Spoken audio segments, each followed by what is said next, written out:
बड़ी लगन से वो टाइम रेलवे का टाइम कवर करके बराबर कार्यक्रम के लिए टाइम पे आए। इनका एक बार तो जोरदार स्वागत बनता ही होता है। डॉक्टर वर्षा चौरे जी मुंबई से आई है। आप विशेष तौर पर इस कार्यक्रम में आमंत्रित है। आप वैद्यकीय पेशा से जुड़ी है। इसके बावजूद भी सामाजिक और सांस्कृतिक साहित्यिक कृतियों में आप सक्रिय है।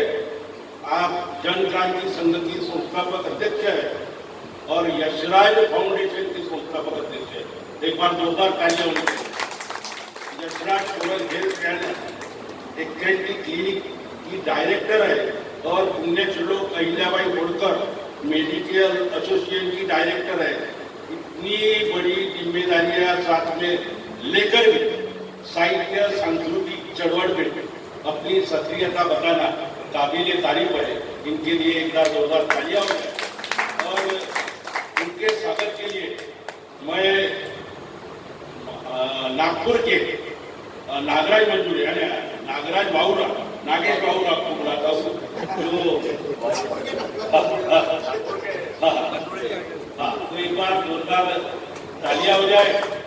नागेश बावरा हमारे डायरेक्टर और शार्ट फिल्म और बच्चे को अगर थोड़ी सी कुछ मिल जाए तो ये नागराज मंजूरे हो सकते हैं।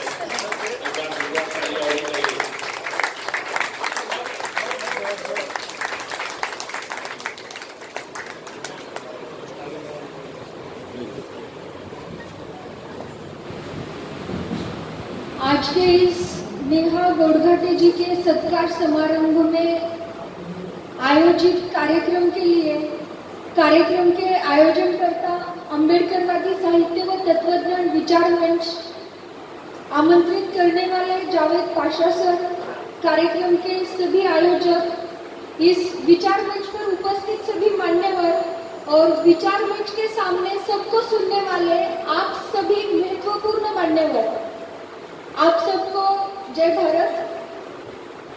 वैसे मैं मेडिकल क्षेत्र से बिलोंग करती हूँ तो साहित्य क्षेत्र से मेरा जो नाता है वो सिर्फ पढ़ने तक का सीमित है।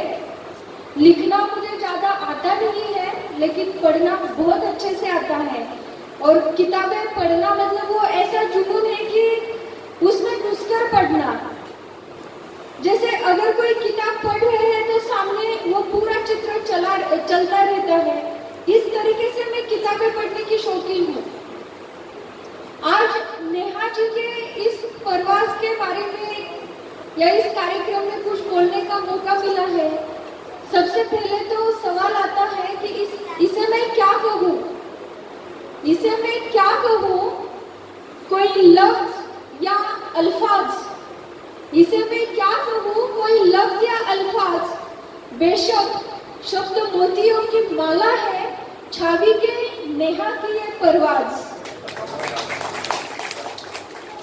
ये ऐसा इसलिए बोल रही हूँ क्योंकि शब्दों की माला, इसके शब्दों में ही इतनी जादू है। ये जो अल्फाज है उसमें इतना जादू है।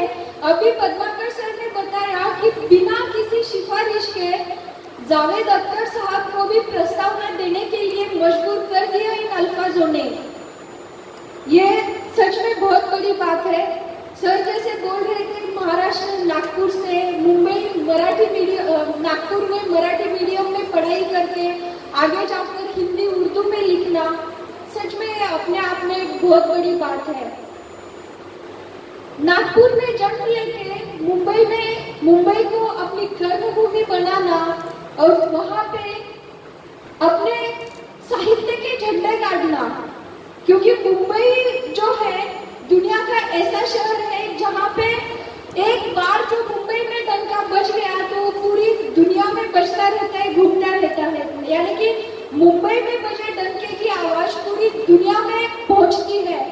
तो इस प्रवास का भी जो प्रकाशन मुंबई में हुआ, जावेद अख्तर साहब जैसी जानी मानी साहित्यकार हस्ती की प्रस्तावना और उनके हाथ से प्रकाशन हुआ। श्रीपाल सबनीस साहब भी उपस्थित थे और बाकी सभी मान्यवर भी थे। तो इस कार्यक्रम में बहुत सी बातें सीखने को भी मिली। और वैसे तो मेरी आदत है कि जो भी जिस लेखक से मिलती हूँ उनसे उनके किताबों की मैं भीख मांगती हूँ, और मुझे इसमें शर्म नहीं आती है कि सर आपकी किताब मुझे चाहिए, आप मुझे दे दो। ये किताबों की भीख मांगने में मुझे शर्म नहीं आती है। लेकिन मेरी जिंदगी में पहली बार ऐसा हुआ है कि परवाज़ मैंने खरीदी है। ये भी इसलिए क्योंकि वहां पर परवाज़ के बारे में मान्यवरों से जो कुछ सुना तो लगा कि नहीं, इसकी कीमत तो बनती है। मतलब कुछ तो वैल्यू अपनी तरफ से वैल्यू एडिशन होना चाहिए, और वो जो वैल्यू एडिशन है, किताब पढ़ना तो मेरी आदत है, तो वो वैल्यू एडिशन मेरे लिए हो गया। लेकिन ये परवाज़ के लिए मैं क्या दे सकती हूँ? तो मैंने परवाज़ पहली बार जिंदगी में किताब मैंने खरीद ली, मतलब किसी लेखक के सामने। ऐसे तो बहुत किताबें खरीदती हूँ, लेकिन लेखक के सामने उसकी किताब खरीदना ये बहुत बड़ी बात हो गई। परवाज़ क्या है? वैसे तो हम भारत की संस्कृति से अगर देखें पुरातन जमाने से, तो भारत की जो ये महान संस्कृति है मातृसत्ताक संस्कृति थी।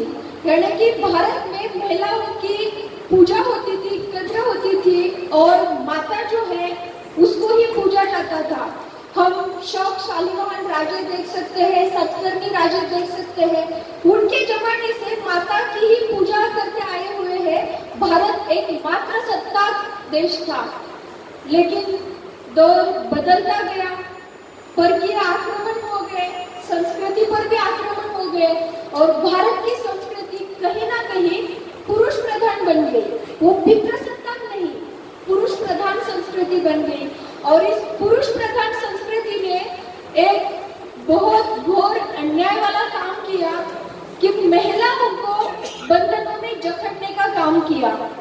पुरातन काल से अगर देखा जाए तो महिलाओं पर जो जकड़ने के बंधन लादे गए, वो उनके आभूषणों के माध्यम से हो, उनको पर्दा प्रथा में बांधने जैसे हो, अपने विचार उन पर थोपने वाले हो, या उनको व्यक्त ना होने देने वाले हो। ये जो चलता आया, ये जो दौर चलता रहा, और आज भी हम देखते हैं कि कहीं ना कहीं कुछ प्रमाण में ये आज भी जारी है। तो परवाज़ ये ऐसे सभी कुप्रथाएं हो या बंधन हो, उसके खिलाफ एक विद्रोह है। परवाज़ को विद्रोह ही बोल सकते हैं। परवाज़ एक आवाज है जो महिलाओं की समानता चाहती है, जो महिलाओं को व्यक्त होने का अधिकार चाहती है, उनके भावनाओं की कद्र होना चाहती है। और खास तौर पर परवाज़, इसका मतलब उड़ान भी है, हम सबको जानते ही हैं। ऐसी जो परवाज़ नेहा जी ने लिखी है, संघर्ष तो हम भारतीयों के बोलते हैं, भारत में जन्म के बाद 5वें दिन पे कुछ पूजा होती है, तो हम सभी भारतीय और खासकर बहुजन समाज के लोगों के लिए तो संघर्ष वो 5वें दिन की पूजा जैसा ही है। इतना संघर्ष करते हुए भी वो संघर्ष चाहे कॉर्पोरेट क्षेत्र में अपना स्थान बनाने का हो, साहित्य में अपना स्थान बनाने का हो, जिंदगी जीने का हो, या फिर अपने खुद के अंदर एक कॉर्पोरेट प्रोफेशनल और एक साहित्यिक का हो। ये संघर्ष झेलते हुए ये जो कलाकृति उन्होंने प्रस्तुत की है, सच में उसके लिए मैं उनका बहुत बहुत धन्यवाद करना चाहती हूँ। और नेहा जी, आपकी जानकारी के लिए बता दूं, आज जब ट्रेन से सफर चल रहा था, रात को 12 बजे से सफर चल रहा है, नागपुर में 5:30 बजे पहुंची हूँ। तो ट्रेन में मेरे डिब्बे में एक फैमिली थी, नागपुर मतलब वो इधर से विदर्भ से बिलोंग करते हैं, वो शेगांव उतरने वाले थे। सुबह 10 बजे मैंने किताब निकाल के ले ली हाथ में कि चलो कुछ कविताएं पढ़ती जाऊं, और वहां पर मैं भी कुछ कविताएं सुनाऊं परवाज़ की। किताब तो मैंने निकाल ली, लेकिन जो साथ में जो फैमिली थी वो लोग मुझे अकेला नहीं होने दे रहे थे या फिर मुझे पढ़ने नहीं दे रहे थे। जैसे ऐसे हो गया था जैसे कि हम सब एक साथ ही ट्रैवल कर रहे हैं।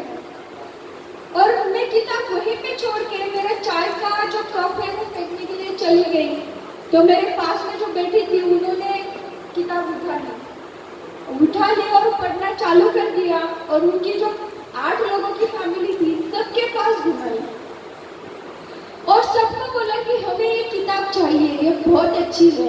और उन्होंने खास तौर पर मुझसे डिमांड की कि हम लोग जब मुंबई में वापस आएंगे आप हमें दे देना। उनमें भी एक डॉक्टर थे, मेडिकल प्रैक्टिशनर, लेकिन कला साहित्य के उपासक लोग हर क्षेत्र में मिलते हैं। वैसे ही वो सर 15 मिनट तक बुक ताकते रहे। आखिर में उनको उनके साले को बोलना पड़ा, जीजू अपना स्टेशन आ गए, हम उतरते हैं अभी। प्रसंग बताने का कारण सिर्फ इतना है कि किसी भी साहित्यकार की सच्ची जीत वही होती है कि वो अपने दर्शकों को उसमें बिजी रखे, व्यस्त रखे। लेखक हो तो अपनी किताब में इतना व्यस्त रखे कि उसे पढ़ने वाले को आजू बाजू का कुछ दिखाई ना दे। गायक हो तो अपना गाना सुनने में वो दर्शकों को इतना व्यस्त रखे कि उसे कुछ और सुनाई ही ना दे। और अगर कवि हो, दूसरा साहित्यकार हो, तो अपने साहित्य में सबको रिझाने वाला जो साहित्य होता है वो अपने आप में उस साहित्यकार का एक बहुत बड़ा सक्सेस यानी कि सफलता होती है।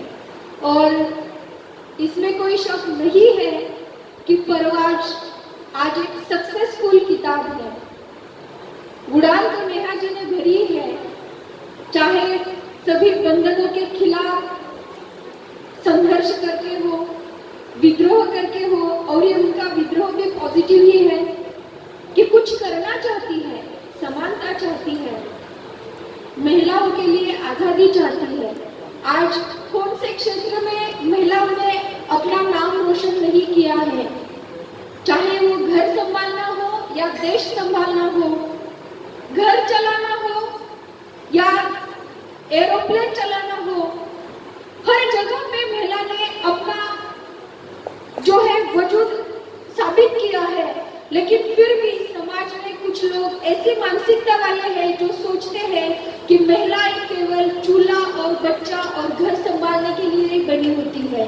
उनके लिए ये परवाज एक अच्छी खासी चक्राक है, क्योंकि जब तक वो जानेंगे नहीं, महिलाओं की कद्र करेंगे नहीं, उनकी भावनाएं समझेंगे नहीं, तब तक वो इंसान ही नहीं बन सकते हैं।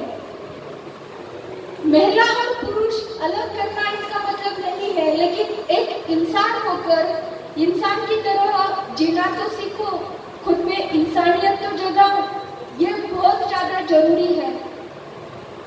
परवाज में एक और एंगल है जिसमें उनका कुछ दर्द नजर आता है, और मेरे अनुभव से बता सकती हूँ कि ये दर्द बयां करने के लिए खुद के किसी अनुभव की जरूरत नहीं होती। अगर हमें वो सहानुभूति है, हम उतने सेंसिटिव है, तो दूसरे का दर्द देखकर भी हम लिख सकते हैं। जरूरी नहीं कि वो खुद का ही अनुभव हो। दोस्तों, काफी बढ़ रहा है, हमारे सर है, बहुत से मान्यवर है, तो अंत में 4 लाइनें बोलकर मैं समाप्त करूंगी। ना पूछो कि कहां से आ रही हो, ना पूछो कि कहां जा रही हो, जो पाई थी अपने गुरुजनों से बस वही दृष्टि देके जा रही हूँ। धन्यवाद।